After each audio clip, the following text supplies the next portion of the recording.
looks familiar, but... Oh, yeah, I remember you, sure. You're the guy who, doesn't matter. What can I do for you? They put you in charge of making delivery inspections. And you heard I was the toughest inspector in town. Well, you may have a point there.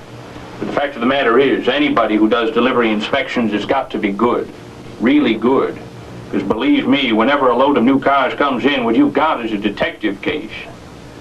So, you want to learn some of the tricks of the trade, huh?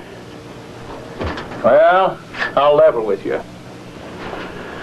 The reason I'm the best is I've come up with a system that I can use every time in any inspection case. But I'll tell you something else. It didn't come out of thin air. I got some help from my buddies in the transport business. Ocean carriers, rail carriers, truck transporters.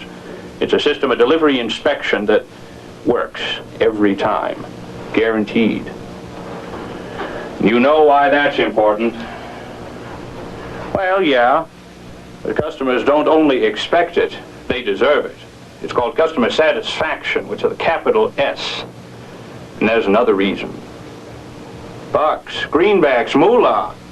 A good delivery inspector can save his dealership thousands, sometimes tens of thousands of dollars a year. You interested in saving your dealership that kind of dough, kid? Smart guy.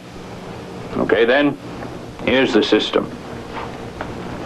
I divide delivery inspection into 3 phases. Phase 1 is on-truck inspection. In other words, we're going to be looking for damage at the scene of the crime. Make sense? Good. In phase 2, I'll show you how to do a complete walk-around inspection when the car's on the ground. It's like walking a beat, looking for problems, hunting for clues. In the 3rd phase, we'll put the car up on the stand and cross-examine it about anything suspicious we might have picked up in phases 1 and 2. Get it? What do you mean you don't know what the stand is? The hoist. Underbody inspection. In phase 3, we'll go over techniques that'll make any car come clean. Fast. I'll even give you a checklist that'll steer you through every step of the process. And to top it off, I'll show you how to cut through all the confusion about paperwork. What do you think about that? Sure, it's great. When I'm through with you, kid, you'll be a pro. Guaranteed. Yeah. Transport's arrived? Okay, great. We'll be right over.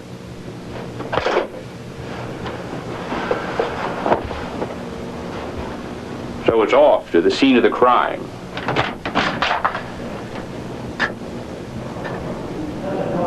What are you waiting for, an engraved invitation? Come on.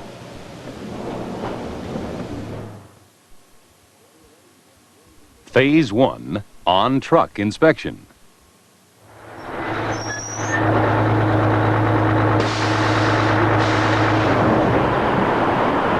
This is where the job really starts.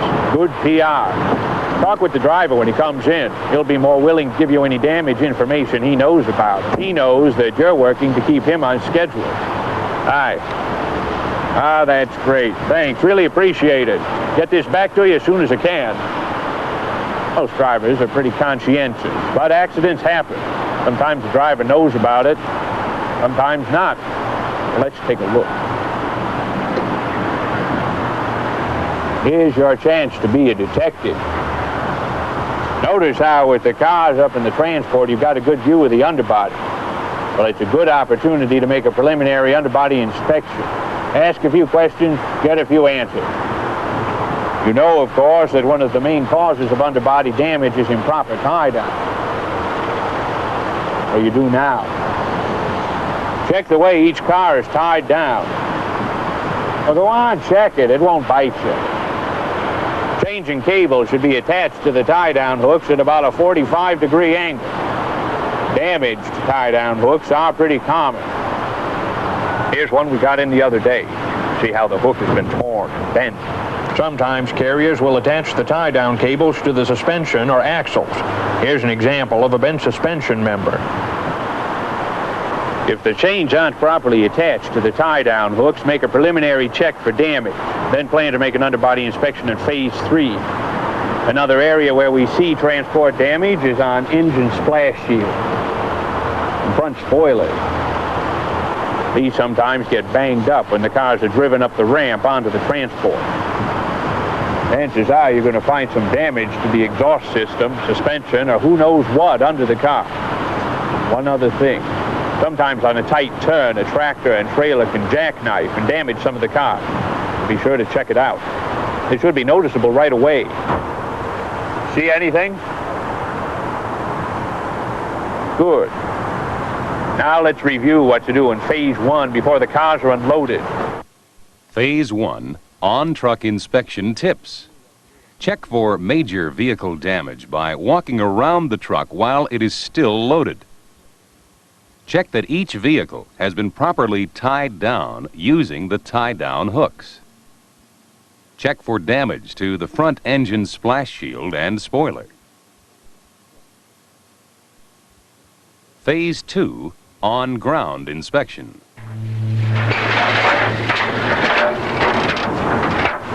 Phase 2 begins with offloading, a time when some inspectors take a break. But I'll give you a hint.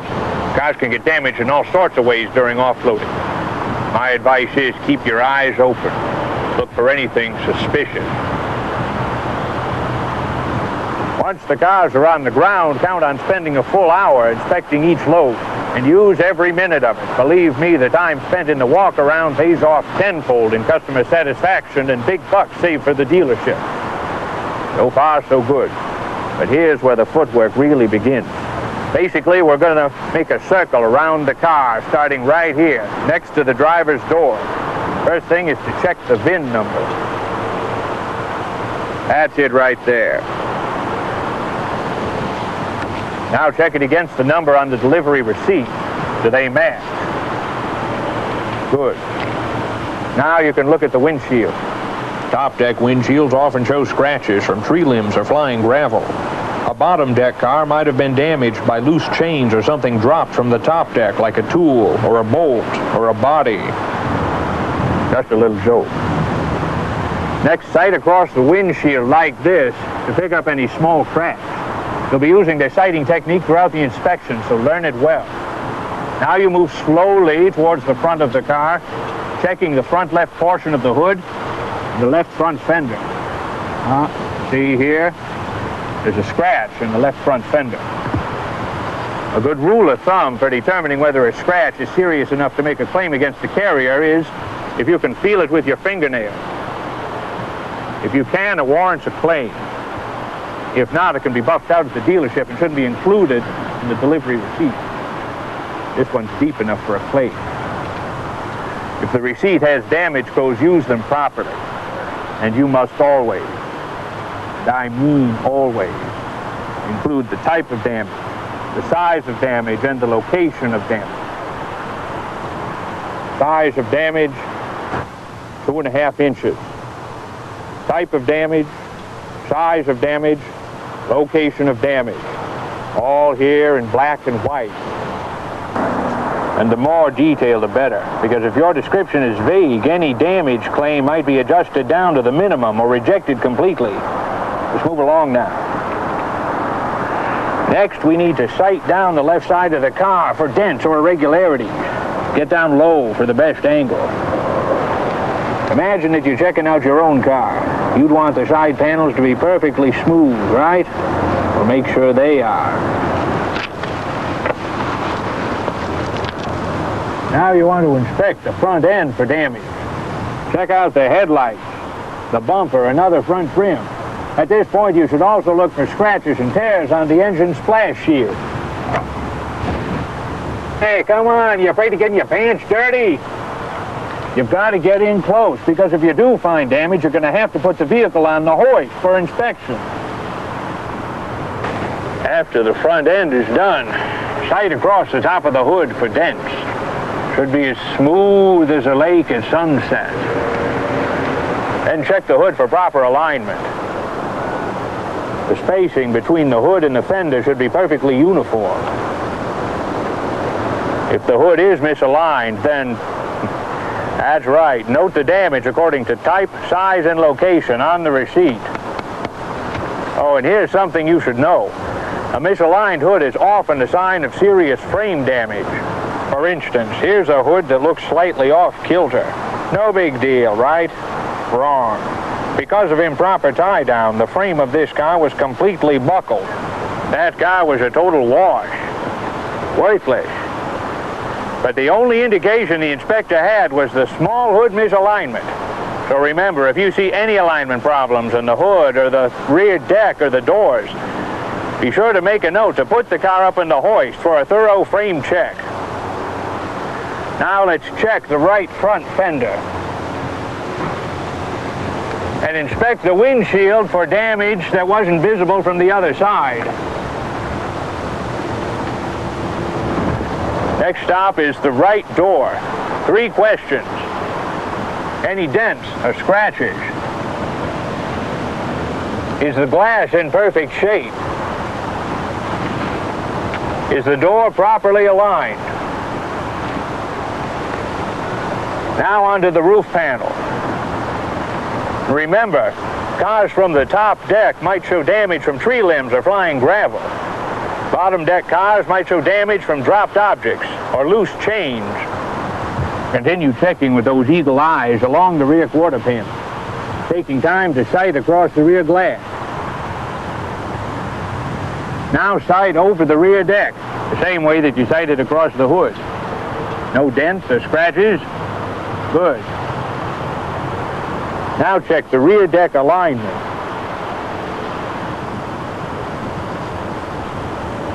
Next, check the bumper, the fascia, taillights, and trim. You know, I don't mean to brag, but the beauty of this system is it's a neat circle. Saves time, saves effort. Oh, and here's a little trick I picked up from a couple of professional survey companies. While you're at the rear of the car, sight back up along the side. Depending on where you're standing, glare from the sun can sometimes hide dents. Dents come in all sizes and shapes. Here are a few examples of dents on different parts of the car. Know them. Remember them. And if you find them, write them up. They are public enemy number 1.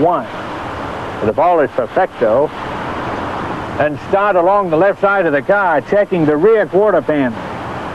Use your hands and your eyes. Sometimes your fingers will pick up things your eyes won't see.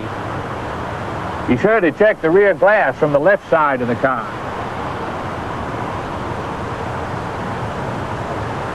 Now we're coming to a part of the car that's most likely to have surface or alignment damage. The driver's door. Why? Well, think about it.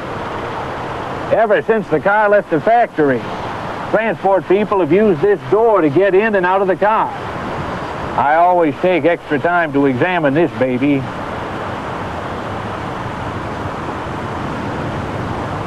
Everything okay? How are you going to examine the window if it's rolled down?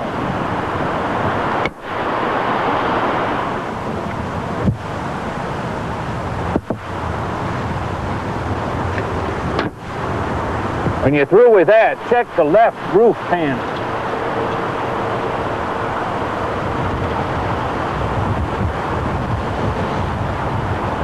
Now we're ready to enter the car to look for evidence of an inside job.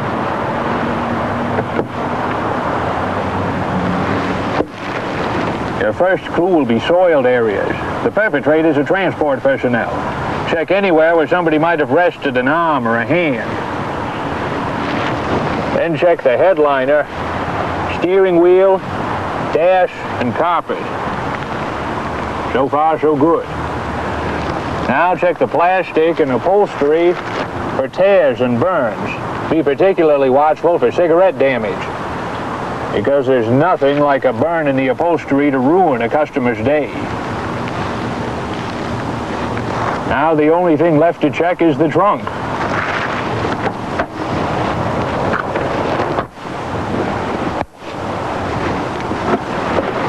Be sure each car is equipped with a spare, jack, toolkit, owner's manual, and accessory package. Now you're almost finished. There's just one last clincher, something all the experts agree on.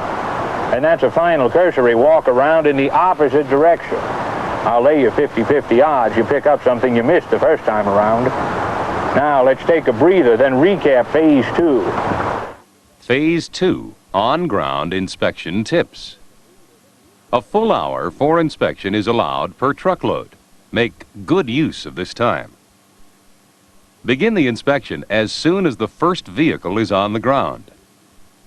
Walk around the entire car. Inspect for exterior damage. Check for interior damage, including the dash, radio, and front and rear seats.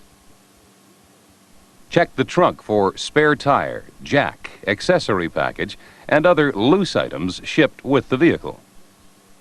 If underbody damage is suspected, put the vehicle on the hoist right away. Clearly note any damage by location, type, and size on the bill of lading. Be sure to have the driver sign the bill of lading. Phase 3, underbody inspection. After the driver has left the dealership, place each vehicle on the hoist for underbody inspection. After receiving the vehicles, you have 24 hours to inspect for and report concealed underbody damage. Now here's one of my favorite parts of inspection, the dark underside of life, where you see some of the most serious and expensive damage to your cars.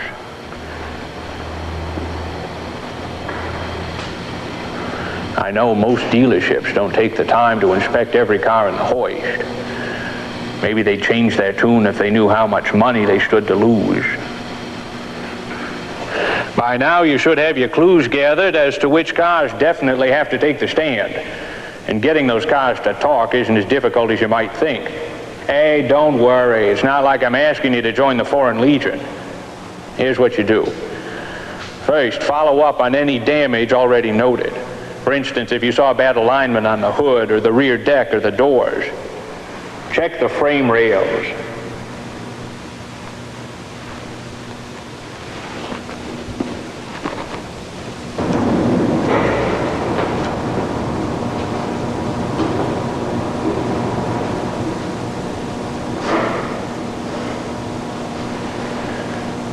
Now check the underside of the engine splash shields. This is an area where damage is hard to find in Phase 1 and 2. While you're at it, check underneath the bumper and trim panels. If the car was improperly tied down, check the places where the chains are attached. Your clues will be torn, bent, or stretched metal. You know what to look for. Take the time to look under a car in perfect condition. With a little practice, you'll be able to spot the big stuff and the little stuff with no trouble at all. Now look at the suspension.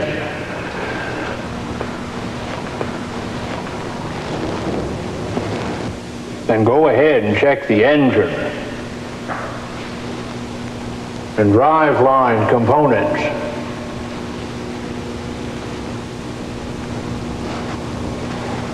Now the exhaust.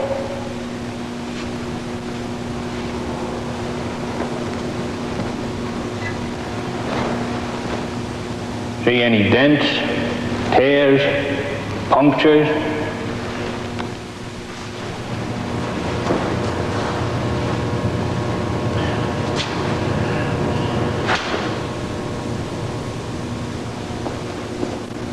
Don't ever do that.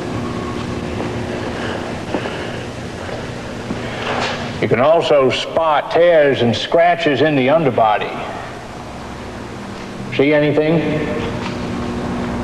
I do. Look closer.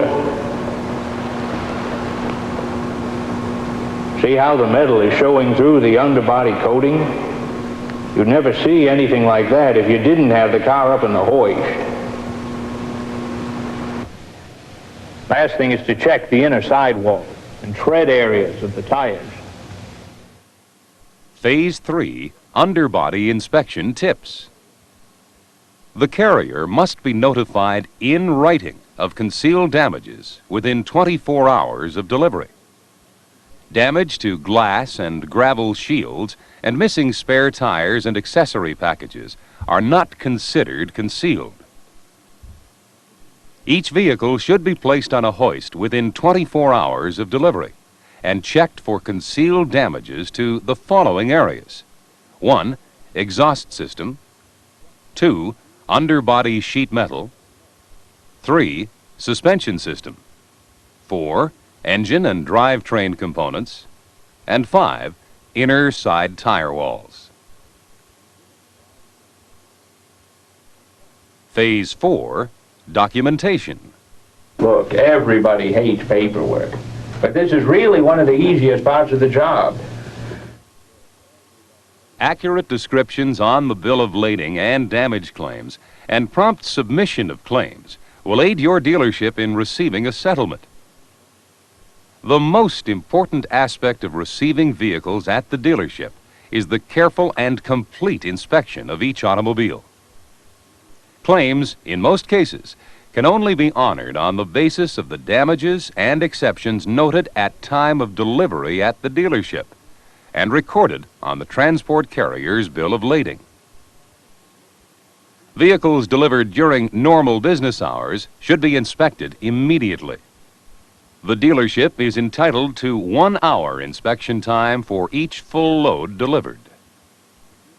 Claims for damages and exceptions found after delivery and not recorded on the bill of lading, other than concealed damages and deliveries after normal business hours, will be denied by the carrier. Vehicles delivered after normal business hours should be carefully inspected at the commencement of the next business day. Written notification of concealed damages for vehicles received during normal business hours must be postmarked to the carrier within 24 hours of delivery. Written notification of damages for vehicles received after normal business hours, night deliveries, must be postmarked within 24 hours after normal business hours commence. The letter of notification must include a detailed description of damages, indicating the exact location, type, and size. Delivery inspection is a critical step in ensuring dealership profitability. We have focused specifically on the inspection procedures that should be followed when cars are first delivered to your dealership. This is the time when any damage occurring during transportation can be located and documented.